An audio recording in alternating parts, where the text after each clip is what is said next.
Mais de 500 casos notificados de dengue foram registrados neste mês de janeiro. Mulher suspeita de envolvimento em sequestro, tortura e homicídio se apresenta na delegacia. E mais. Homem furta objetos de interior de veículo em plena luz do dia em Patos de Minas. Buraco aberto pela Copasa complica trânsito no bairro Jardim Centro. A noite de colação de grau para estudantes de fisioterapia e educação física do Unipam. Hulk passa mal em patrocínio e desfalca o Atlético na primeira rodada do Campeonato Mineiro.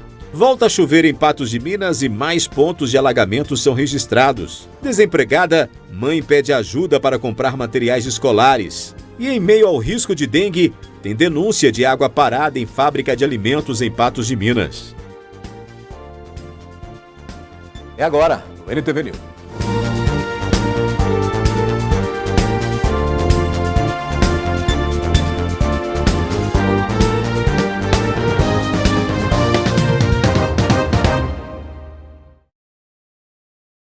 Da Justiça, com pelo menos 2 mandatos de prisão expedidos pela Justiça, foi preso na noite de ontem com 30 mochilas, 3 garrafas térmicas e 52 terços. A Polícia Militar de Coromandel chegou até os materiais furtados. Esses materiais foram furtados em uma loja na região central da cidade e após a identificação do suspeito, que aparece nas imagens da câmera de segurança, é que a polícia conseguiu localizar este homem de 32 anos e ele indicou onde os objetos estavam. Ele então foi detido e levado para a delegacia de plantão em Patos. Em Patos de Minas, no bairro Jardim América, câmeras registraram toda a movimentação de um homem que furtou objetos que estavam no interior de um veículo. Nas imagens registradas pela câmera de segurança, um homem de roupa laranja e bermuda clara se aproxima da Hilux SW4 branca, que está com os vidros abertos e faz menção de procurar algo. Em seguida, ele abre a porta e procura por algo. Também olha na janela do banco de trás e parece não encontrar nada. Então ele desce a rua Ipanema, se afastando do carro. Quando novamente ele decide retornar e aciona o porta-malas. Momento que ele pega uma mochila e uma mala de viagem e sai em direção à rua Onofre Gonçalves, no bairro Jardim América, deixando o porta-malas do carro aberto.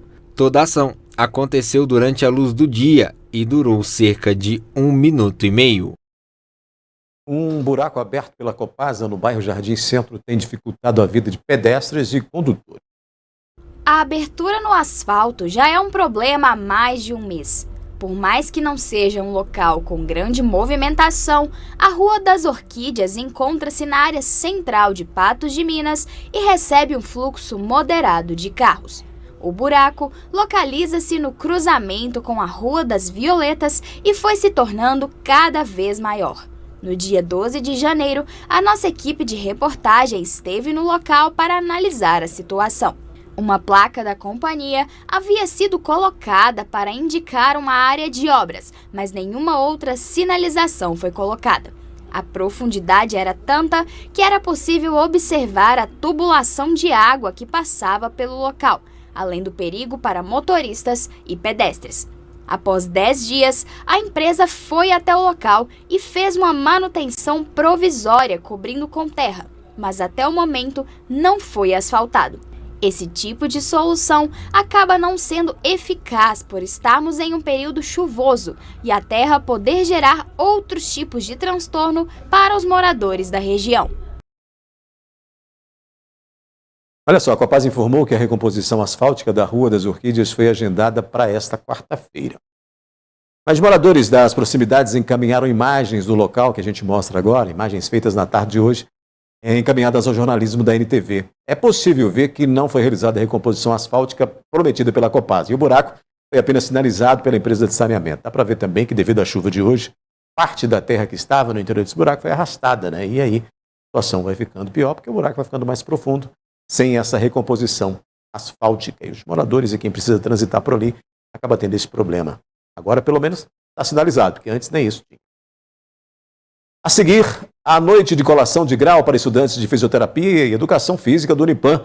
E olha só, faltam profissionais capacitados para atender alunos com deficiência na rede pública de ensino. Dados do Ministério da Educação e do INEP apontam que as escolas brasileiras têm registrado aumento de alunos com deficiência. Mais que 94 em cada 100 profissionais não são capacitados para atendê-los. Sobre esse assunto, eu vou conversar com a Raquel Leonor, que é psicopedagoga e que está conosco direto de BH, para a gente falar desse assunto importante. Boa noite, Raquel. Como lidar com essa demanda em crescimento? E aí a gente considerando que 94% dos professores regentes não têm a formação continuada sobre educação especial, a modalidade da educação básica. Boa noite. Boa noite, tudo bem? É um prazer estar aqui com vocês. Então, essa questão dos profissionais, né, da rede pública e particular é grave. Por quê? Não tem informação adequada, a maioria, né, a grande parte, e os que têm não têm acesso a materiais, que seja especificamente para quem está ali com ele, para o aluno que ele está recebendo, devido à diversidade das necessidades especiais de cada pessoa. Então, assim, não é só a capacitação dos professores, é a capacitação desses professores, de todos, né, de todos os envolvidos na educação, toda a comunidade que está ali precisa ser capacitada, precisa ter recursos, né, e é uma ideologia inteira que precisa ser adequada para conseguir receber esse pessoal aí, que precisa vir sim para as escolas, eles não podem ficar dentro de casa, escondido ou em manicômios, como era feito antigamente. Raquel, além disso, mais de 47 mil escolas brasileiras, isso com dados, né, já publicados, ou 47% dessas instituições não tem nenhuma acessibilidade, o que piora ainda mais essa situação, né? Isso. A acessibilidade, essa parte é uma coisa assim, que você pode perceber a dificuldade disso em todos os ambientes, não só no ambiente escolar, mas em todos os ambientes que a gente entra, públicos e particulares, né? Você vai perceber que tem uma deficiência dessa acessibilidade. Por que tem essa dificuldade ainda? Como antes essas pessoas estavam segregadas, elas estavam separadas da sociedade, a gente construiu todas as escolas, estruturas sem pensar nisso. E agora, isso precisa ser revisitado e reconstruído. Então, tem esse movimento que a gente começa a perceber algumas rampas em lugares que não tem como passar um cadeirante, mas tem ali o início da semente de que ali precisa ter um espaço que caiba uma cadeira de roda, que com a pessoa com deficiência visual não caia, não tropece, passar por ali. Enfim, e várias coisas, né? Elevadores, essas coisas vão precisar ser agregadas, né, nessas estruturas das escolas e de todos os ambientes, para dar o acesso mesmo, né? O acesso que todos têm direito.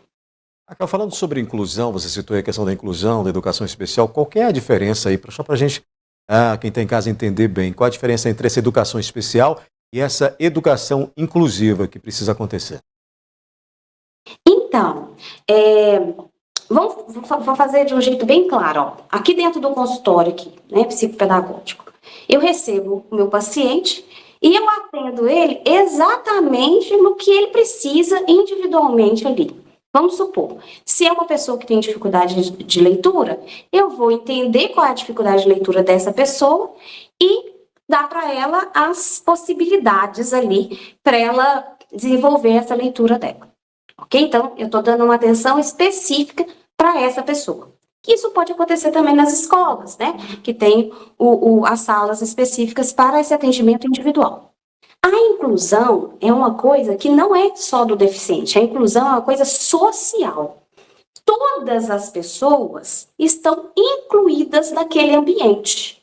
Então, quando a gente fala assim, a inclusão dos deficientes, a gente está colocando eles dentro de um lugar, e não, né, é como se eu estivesse juntando eles ali, e não falando que eles fazem parte disso. E eles fazem parte. Então, uma pessoa com deficiência visual ensina uma pessoa que não tem deficiência visual, e o contrário também. Isso é estar ali incluído e colaborando um com o outro no processo deles educacional. Isso é muito difícil para os professores e para toda a rede entender, porque muitas vezes acontece de o pai fala assim, não vou levar o meu filho não, porque ele tem deficiência, e lá eles vão judiar dele. E o outro pai que tem um filho que não tem deficiência, fala assim, eu não vou levar meu filho porque tem um menino lá com deficiência e eu não quero que meu filho fique ali. Esse é um pensamento muito, muito arcaico que a gente precisa desenvolver. Que quando eu falei que a gente tem que desenvolver essa filosofia da ideia do que é incluir. E isso é uma questão social, de um lado e do outro. Raquel, analisando, e dentro disso que você está falando, a gente analisa e percebe que são entraves sérios, né, para a inclusão, né, para essa educação especial. Claro, obviamente, deve impactar aí na evasão escolar de alguma maneira. Isso é muito, muito interessante. Eu sou uma pessoa que tem dislexia. Dislexia é um transtorno específico da leitura, né, da aprendizagem. E eu conheço quase ninguém que tem dislexia e que está tem uma pós-graduação, que estudou, né, fez uma faculdade. Poucas pessoas. Mas não é impossível de acontecer e essas pessoas não tiveram a oportunidade que eu tive, talvez. E é essa oportunidade que a gente precisa passar a pensar em como fazer, como dar essa oportunidade. Por isso que a gente fala da importância do professor entender mais sobre como cuidar, né, da educação do outro, dos seus alunos, para que possa dar acesso, né, e permanência dessa pessoa na educação. Tem um dado que fala desse crescimento, né? Tem crescido o número de diagnósticos de crianças com deficiência em percentuais consideráveis. Claro, daí a necessidade de ampliação das políticas públicas para as escolas, né, oferecidas pelos governos dos estados, dos municípios. Mas não é que tem nascido mais crianças com deficiência, é que os diagnósticos estão mais presentes aí na saúde pública e também na saúde particular, né? Acho que tem que ter esse entendimento também, né, Raquel? Sim, é muito importante. Tem dois fatores aí que colaboram para o aumento. Esse que o senhor acabou de falar, que tem mais acesso aos diagnósticos, então as pessoas estão tendo mais acesso e assim conhece o seu filho, começa já o tratamento e possibilita ele, né, de estar mais tempo na escola, né, e aí tem a coisa que era segregado. Antigamente, uma pessoa com autismo era segregada, ia para os manicômios, não ia para a escola, né? Então, você vê imagens muito difíceis que existem, essas imagens de crianças, né? Como os bichinhos nesses lugares, e não tinha nem a menor condição de desenvolver. Então, o pensamento de agora eu conheço, sim, é autismo, é dislexia, é baixa visão, enfim, o que for. A gente tem agora consciência do que é isso e qual é a linha de tratamento adequada para aquele tipo de CID, vamos colocar E por isso que é importante que os professores e toda a comunidade esteja sempre atentos às novidades, ao que está acontecendo, sempre cuidando dessa informação deles para ele dar mais possibilidades para esses alunos que vão chegar. Sim, e tem que chegar. A escola é um lugar de todo mundo. Cada vez mais. Aqui agora, a gente falando dessa questão da falta de capacitação, muitos profissionais que não estão capacitados, né? Tem um número impressionante pelos dados que a gente estava falando aqui agora. Mas isso está previsto em lei, né? Existe aí uma lei que prevê que esses profissionais tenham que estar capacitados para esse atendimento ou não? Isso é algo que ainda não foi colocado em prática? Então, a gente faz as leis, né, para que a gente consiga chegar no ideal. Essa é a realidade, né? A realidade é essa, a gente fabrica as leis, esse aqui é o ideal, esse aqui é o jeito que é o melhor. E aí a gente vai caminhando. Nessa caminhada, surgem essas questões que está acontecendo nas comunidades escolares. Não, o professor não dá conta de cuidar desse tipo de criança, né? Desse tipo de característica, o que ele tem que fazer? E aí, essa que é a demanda real, sabe? Aí o professor, ele precisa estudar e a comunidade sobre aquela pessoa, sobre aquela situação e dali oferecer. Quer ver um exemplo muito simples? É o seguinte, você lembra que os professores enchiam o quadro? Hoje em dia eles falam assim, não pode encher o quadro não. Aí depois eles falam, não, tem que escrever um pouquinho não. Aí a gente está ampliando as formas de educar. E isso vai acontecer também para essas pessoas com deficiência ou transtorno, né, da educação. Então, é isso que vai acontecer. A gente precisa amadurecer para conseguir cumprir com a lei. Essa não é a única lei da educação que a gente não está cumprindo. São várias. E a gente está caminhando para cumprir. Eu sou o pensamento mais assim, a gente vai conseguir, vamos lá, vamos lutar, que vai dar certo. A gente só espera que isso seja um pouco mais acelerado para que essas crianças tenham toda essa assistência, né? Raquel Leonor, que é psicopedagoga conosco hoje aqui no NTV News. Raquel, quero te agradecer imensamente. Eu sei quanto você é atarefada, né? E você dispôs esse tempo para falar com a gente um pouquinho. Espero que você participe mais vezes conosco aqui na programação da NTV, nos nossos telejornais, viu? Muito obrigado. Falar de educação para mim é o que eu gosto, sempre. Obrigada, viu, pelo convite. Boa noite. Boa noite, obrigado, pessoal. Boa noite para você, Raquel. Olha só, formandos dos cursos de Educação Física e Fisioterapia do Centro Universitário de Patos de Minas colaram grau na noite dessa terça-feira e a gente acompanhou. São muito tempo de estudo e de uma trajetória longa para chegar ao objetivo tão aguardado, a colação de grau. Uma grande alegria para nós o momento da colação de grau, porque nós entregamos ao mercado profissionais que nós sabemos que foram muito bem preparados.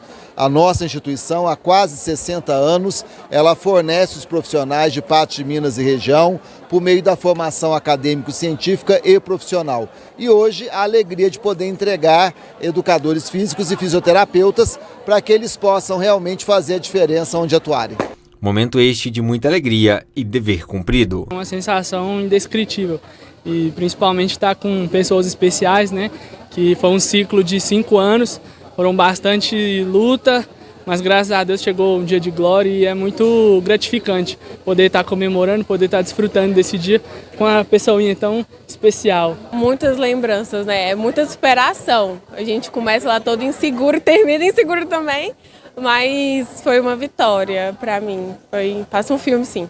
Mas após o momento de festividade, já vem o pensamento no futuro, na dificuldade de ingressar no mercado de trabalho. Os ex-alunos de fisioterapia veem o mercado com bons olhos. Eu já venho atuando na área desde o fim do ano passado, assim, estagiando, mas agora eu creio que, como profissional, eu tenho aí um futuro brilhante, porque determinação não vai faltar. E é meu sonho, né, cara? Então eu quero seguir para poder ajudar a população patense a ter uma melhor condição de vida, ajudar tratando suas dores, suas limitações. Eu quero atuar na área de dermatofuncional, que é a área que trata do maior órgão, né, da pele. Trata de queimaduras, vários, e assim, é uma expectativa muito grande, né? O mesmo pensamento positivo é notado nos futuros profissionais da área de educação física, um mercado amplo e que tem espaço para todos. Minha área trabalho mais com musculação, é um mercado que tem crescido muito nos últimos anos, né? Graças a Deus tem um grande número aí de oportunidades e eu espero seguir nesse caminho e, se Deus quiser, vai dar tudo certo. Eu gosto da educação especial. Eu penso em continuar estudando mais e continuar na educação especial. Parabéns a todos, né? Depois do intervalo, volta a chover em Patos de Minas e novos pontos de alagamentos são registrados. E ainda, Hulk passa mal em Patrocínio e desfalca o Atlético na primeira rodada do Campeonato Mineiro.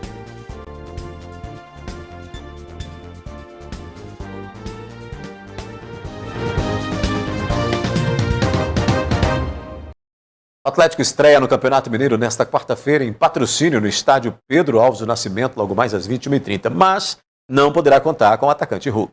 O time está em Patrocínio desde ontem, mas Hulk, que chegou a viajar com a delegação atleticana, não se sentiu bem e retornou para a capital mineira. O Atlético divulgou o comunicado confirmando que o jogador apresentou um quadro de infecção estomacal e que foi vetado para a partida. De acordo com a nota, o atleta seguiu para Belo Horizonte para repouso, tratamento e preparação para o próximo jogo, que será contra o Democrata e acontecerá no próximo domingo. Pois é, nessa rodada jogam também o Vila Nova e Cruzeiro, que está jogando nesse momento, né? O jogo começou às 19 horas, tem aí meia hora de jogo já. Também nesse mesmo horário está jogando Uberlândia e Tombense, ou Tombense e Uberlândia. E o América joga amanhã, às 19 horas. Rodada que abre aí o Campeonato Mineiro de 2024. A gente muda de assunto porque voltou a chover nesta quarta-feira em Patos de Minas, tempo bastante instável, né? E mais pontos de alagamentos foram registrados. Para que alguns problemas possam voltar a aparecer e a acontecer aqui em Patos de Minas. Um exemplo desses é esse aqui que o Márcio vai mostrar, o empoçamento da água. Aqui nós estamos na rua Major Gotti, bem próximo à rua José dos Seis. E a gente percebe, Márcio, que bem ali próximo na esquina tem onde poderia servir como saída para a água. Entretanto, a água não sai. E aqui na rua José dos Seis, a água em poucos minutos acaba tomando conta de toda essa parte aqui. Vale lembrar que por algumas vezes houve, o desentupimento ali de um canal de acesso, entretanto, não resolveu. Chove mais uma vez em Patos de Minas e a situação é essa. Tem alguns pontos que são característicos. Basta chover para poder alagar. Isso passa muito, além da manutenção que deve ser feita pelo município, também pela sujeira que as pessoas jogam na rua e topem, esses poeiros que deveriam extravasar essa água da chuva rapidamente. Mas agora vamos à nossa previsão do tempo. Previsão do tempo. Os dados do IMET indicam que a quinta-feira deve ser de céu com muitas nuvens, pancadas de chuva e trovoadas isoladas no Alto Paranaíba e Noroeste. A umidade relativa do ar registra 50%. Em Patos de Minas, as temperaturas variam entre 16 e 29 graus. Em Varjão de Minas, 17 a 28 graus. Em Rio Paranaíba, 16 a 27 graus. Em Vazante, de 18 a 30 graus. Em Lagoa Formosa, mínima de 16 e máxima de 27 graus. Em instantes aqui no News, mais de 500 casos notificados de dengue foram registrados neste mês de janeiro. Em denúncia de água parada em fábrica de alimentos em Patos de Minas.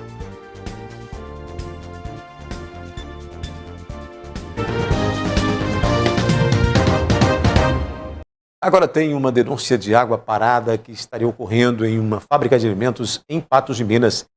E a denúncia é que a empresa estaria armazenando latões que poderiam ser possíveis criadouros para o mosquito da dengue. De acordo com uma denúncia anônima, a situação já vem acontecendo desde o ano passado. Em imagens enviadas, é possível ver a grande quantidade de latões presentes no local. Eu trabalho numa empresa no bairro Cidade Nova e já tem um tempo que eu tenho visto esse problema lá, que eu tenho acontecido com a empresa lá. Centenas de tambores, muito criador de dengue. O denunciante relata que os casos de dengue são frequentes em moradores e trabalhadores do bairro há muito tempo. Onde eu trabalho, toda semana tem casos de dengue, pessoa sendo afastada. Então, não só na minha, mas acho que não. Então, o criatório lá também tem os problemas. São muitas empresas em volta. Como eu dei dengue 2 vezes, a segunda eu quase de hemorrágica, e essas dengue agora estão sendo muito forte. Inclusive a prefeitura está gastando maior dinheirão com tratamento, com dengue. Eu queria que o pessoal fosse mais lá fazer visita para ver se eles mudavam o processo lá dessas empresas, em vez de arrumar os tambor em pé, arrumar deitado para não juntar água em cima. É muito provável que a epidemia de dengue de 2024 seja pior que a do ano passado. Casos como esse colaboram para que o mosquito se multiplique e atinja mais pessoas. Se for preciso notificar, multar, tem que fazer, porque a empresa é grande, então não pode pensar só em ganhar dinheiro, tem que pensar nos funcionários que estão trabalhando lá dentro com eles. Pois é, sobre essa denúncia, a Minas Mais Alimentos informou ao jornalismo da NTV que realiza o monitoramento e tratamento contínuo dos pontos de acúmulo de água, realizando aplicação de larvicida e reguladores de crescimento biológico. Todos os tambores utilizados para armazenamento de polpa de tomate recebem aplicação semanal de larvicida. Todos os demais tambores são armazenados em posições para impedir o acúmulo de água. Ainda conforme a empresa, são realizadas visitas semanais do controle da dengue, da Secretaria Municipal de Saúde, que monitora e orienta as ações no combate ao mosquito Aedes aegypti, cumpridas na sua totalidade, disse a Minas Mais Alimentos com relação a essas reclamações, essas denúncias. Em menos de um mês, mais de 500 casos prováveis de dengue já foram registrados em Patos de Minas. No comparativo com o mesmo período do ano anterior, o município contabiliza o dobro de notificações da doença. Um novo surto de dengue está programado para 2024. Segundo o Ministério da Saúde, estima-se que o Brasil possa registrar até 5 milhões de casos. Em Patos de Minas, essa contagem já começou. Nós estamos até agora, com 522 casos notificados, né, e o mês ainda não fechou. No ano passado, nós tivemos 246 casos notificados, então nós já estamos com o dobro de casos, né, um pouco mais do que o dobro, e a tendência é de preocupação, e a população ela tem uma função aí determinante, né, no sentido de estar minimizando a ocorrência do número de casos. O aumento desses casos se deve a uma combinação de fatores: o calor e a chuva intensa, juntamente com o ressurgimento do sorotipo 3 e 4 do vírus no Brasil, tendo os 4 sorotipos circulando livremente. Uma situação considerada incomum. Nós estamos com 3 preocupações, né? A dengue é o maior número de casos, mas nós também não podemos descuidar das outras doenças que o Aedes aegypti pode transmitir para a população. A biologia do mosquito ela vem se modificando ano a ano, e ano a ano ele tem uma maior adaptabilidade ao ambiente. Então ele consegue, né, ser mais resistente a cada ano que passa, né, e ele se consegue multiplicar cada vez mais. A Secretaria de Saúde já começa os preparativos para enfrentar essa nova onda do vírus e pede apoio da população. A partir do mês de outubro, né, a gente já começa a intensificar as ações para que a gente possa ter um ano tranquilo, né, em relação ao número de casos, em relação às complicações que esses casos possam vir a ter.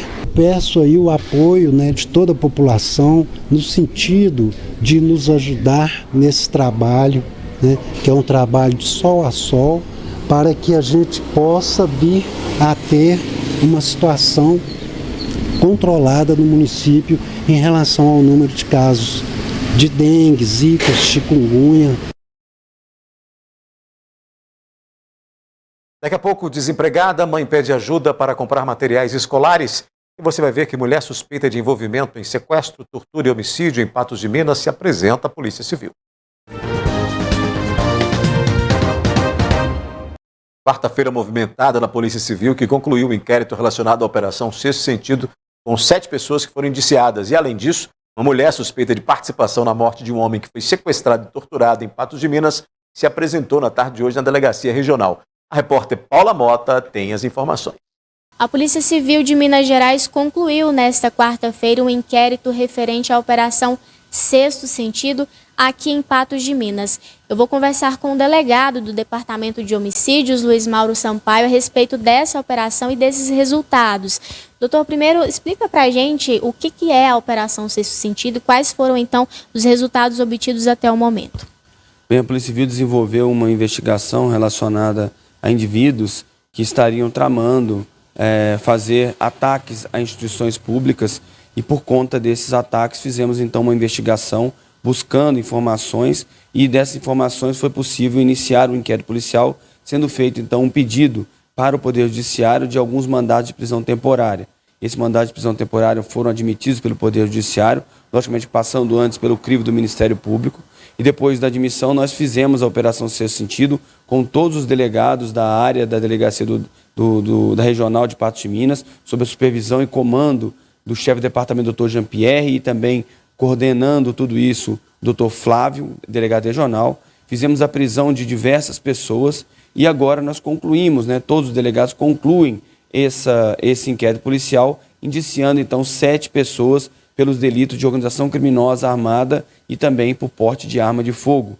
Esses delitos aí agora vão ser repassados ao Poder Judiciário, sendo que foi pedido também a prisão preventiva desses indivíduos, considerando que já se encontrava prisão temporária, foi verificada a necessidade de que fosse dado mais tempo na situação da prisão preventiva e por conta disso foi feita a representação da prisão preventiva para esses indivíduos que já se encontram presos. A gente muda um pouco de assunto porque também tem outra novidade relacionada à Polícia Civil a respeito do homicídio registrado em novembro do ano passado, em que houve então a conclusão desse inquérito e também uma prisão. É isso, doutor?